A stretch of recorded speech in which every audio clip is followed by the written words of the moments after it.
नमस्कार। प्रतिदिन दैनिक अखबार संपादकीय ऑडियो में आपका स्वागत है। अब हेडलाइन सुनिए। यूरोप से हमारी ट्रेड वार्ता महत्वपूर्ण साबित होगी। लाल फीताशाही से निजात, बिजनेस स्टैंडर्ड समझौतों से आस जनसत्ता, अधिकार क्षेत्र की बात राष्ट्रीय सहारा। अब संपादकीय विस्तार से। यूरोप से हमारी ट्रेड वार्ता महत्वपूर्ण साबित होगी। दैनिक भास्कर।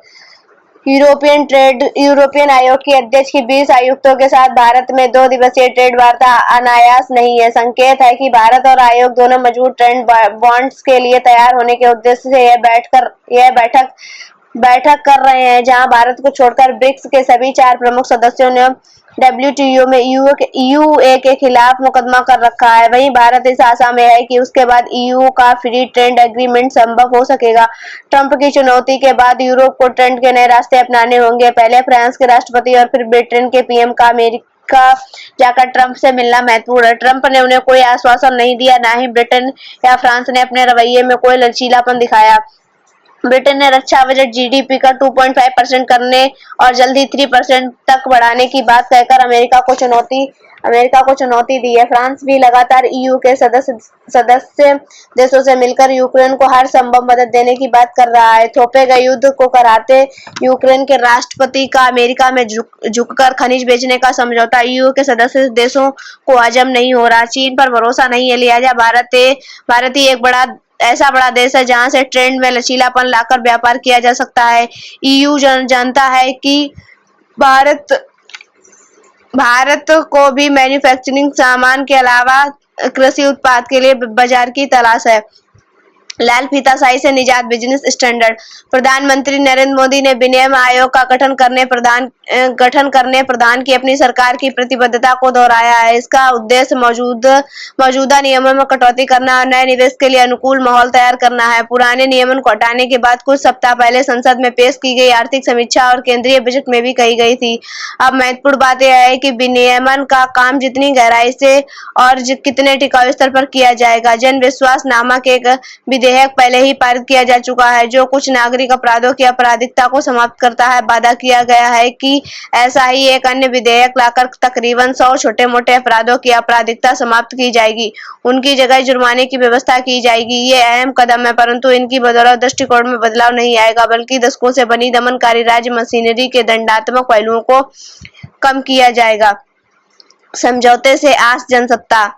एक ओर रूस के साथ युद्ध में उलझा यूक्रेन अपने हालात संभालने की कोशिश में लगा है, तो दूसरी ओर उसे अमेरिका के साथ अपने संबंधों में संतुलन बनाने के लिए प्रत्यक्ष या परोक्ष कई तरह के दबाव का सामना करना पड़ रहा है। यूं रूस और यूक्रेन के बीच जारी युद्ध के समांतर इस बात की भी आशंका पहले से जताई जा रही थी कि युद्ध में भविष्य की जरूरतों के मुताबिक यूक्रेन में मूल्यवान खनिज पदार्थों के भंडार पर अमेरिका और रूस कब्जा करने की कोशिश में है। अब अमेरिका और यूक्रेन के बीच जिस समझौते पर कदम बढ़ाने की खबर आई है, उससे इस आशंका की पुष्टि होती है कि यूक्रेन शक्तिशाली देशों के लिए क्यों महत्वपूर्ण है। गौरतलब है कि दोनों देशों के बीच दुर्लभ खनिजों के दोहन संबंधी समझौते के साथ साथ एक व्यापक आर्थिक करार की रूपरेखा पर सहमति बन गई है, मगर इसी के साथ युद्ध में यूक्रेन को अमेरिकी मदद के परिप्रेक्ष्य पर स्वाभाविक ही सवाल उठे हैं। हालांकि यूक्रेन और अमेरिका के बीच इस संबंध के समझौते की जिस रूपरेखा का फिलहाल सहमति बनी है, उसे एक व्यापक समझौते की दिशा में शुरुआती कदम माना जा रहा है, लेकिन यह तभी अपने मौजूदा संदर्भ में जमीन पर उतर पाएगा जब इसे यूक्रेन की संसद में मंजूरी मिल जाएगी। सच यह है कि रूस के साथ युद्ध में अपनी ताकत को लेकर यूक्रेन का दावा चाहे जो रहा हो, मगर सच यह है कि अगर अमेरिका का आश्वासन न हो तो उसके सामने कई जटिल चुनौतियां खड़ी हो जा सकती हैं। यही वजह है कि अमेरिका के साथ ताजा समझौते के समांतर यूक्रेन अपने लिए सुरक्षा गारंटी और निरंतर सैन्य समर्थन की उम्मीद कर रहा है। मगर अमेरिका में सत्ता बदलने और डोनाल्ड ट्रंप के राष्ट्रपति बनने के बाद जो नई परिस्थितियां पैदा हुई हैं, उसमें अपने क्षेत्र की खनिजों के दोहन पर सहमति देने के बदले यूक्रेन को क्या गारंटी मिलती है, यह देखने की बात होगी। यूं अब तक समझौते के बावजूद अमेरिका ने इस मसले पर कोई स्पष्ट गारंटी नहीं दी है, जबकि यह समझौते के लिए यूक्रेन की ओर से सबसे अहम शर्त थी। फिर भी ताजा समझौते से यह आस जगी है और माना जा रहा है कि युद्ध विराम की कोशिशों में भी तेजी आ सकती है। अधिकार क्षेत्र की बात राष्ट्रीय सहारा। दोषी करार दिए गए नेताओं पर आजीवन प्रतिबंध लगाने वाली याचिका का केंद्र सरकार ने विरोध किया है। सुप्रीम कोर्ट में दाखिल हलफनामे में सरकार ने कहा आजीवन प्रतिबंध लगाना उपयुक्त होगा या नहीं, यह पूरी तरह संसद के अधिकार क्षेत्र में आता है। केंद्र का कहना है याचिका में जो अनुरोध किया है वह विधान को फिर से देखने या संसद को विशेष तरीके से कानून बनाने का निर्देश देने सरीखा है।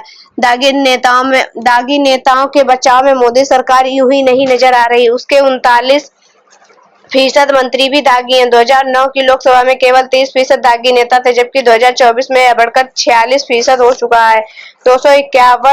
251 सांसदों के खिलाफ आपराधिक मामले दर्ज हैं।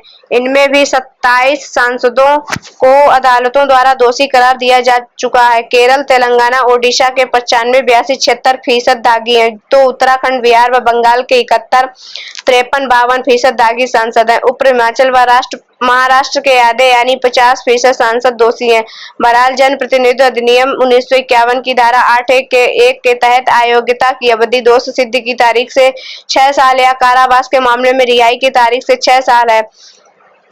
शीर्ष अदालत के समक्ष आने वाले दोषी नेताओं के मसलों पर हमेशा यह सवाल खड़ा होता है। पारदर्शिता, भ्रष्टाचार मुक्ति व पक्षपात के खिलाफ बढ़ चढ़कर बोलने वाली मोदी सरकार दागियों को पार्टी में शामिल करने, उन्हें टिकट देने और मंत्री बनाने तनिक हिचकती नहीं नजर आती। गंभीर मामलों को दोषियों को माननीय का चोला उड़ाने में सरकार की भूमिका स्पष्ट है। देश भर में राजनीतिक दलों का यही हाल है।